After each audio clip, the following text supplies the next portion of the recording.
So what we would do is first we would pick the tape speed, or first we'd set a little bit of the input level.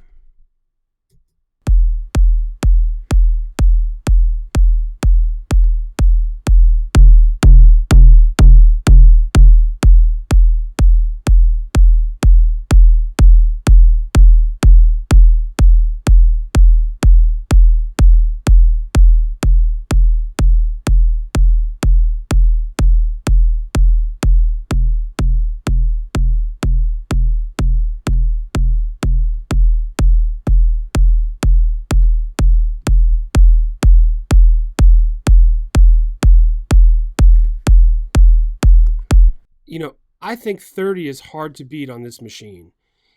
Every machine's different, but man, 30 to me really, really stands out. Yeah, 30 is great. So let's flip tape types for a second.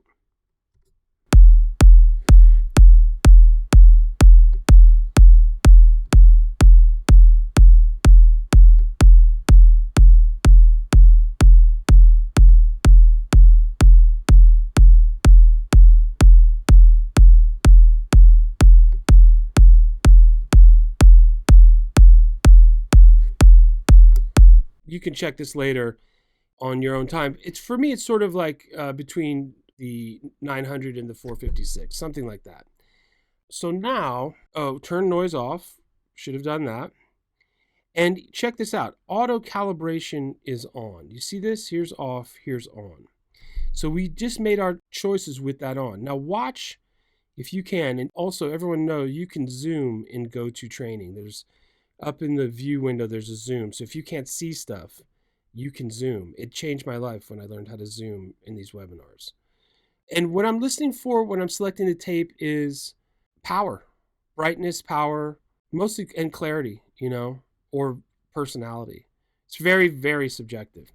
Now look at these little screws, you guys. Look at these little screws. This is the high frequency driver on the going into the hitting the tape. So you would EQ it on the way to tape so that it would record well.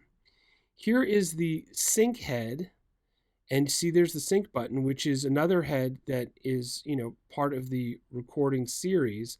And then we're listening usually off the reproduction head. That's the fattest head. That's the playback head. So we have a number of the sync record head. We can listen off of that. Usually we're listening off of the repro head. And then you can also go through the input circuitry before the record head. So you have three different options. Like I said, engineers love to do fancy stuff, and you can use the input to just go through the circuitry, or you can listen off the record head, which is kind of a trippy sound, and hip hop people used to do that for lots of bass. It was cool. So let's just listen off of the different heads, but watch this. This is what I wanted to show you. See the little screws? They're all calibrated for each type of tape and each tape speed. Watch them twist. See them? Can you see that? See them move with each tape speed? Watch them move with each tape type. See them move? Look at the bias.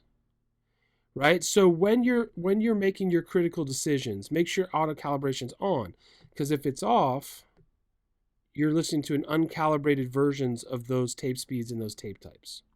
Yes? Okay, good. Now, let's listen now to the different tape. Listen to sync and input.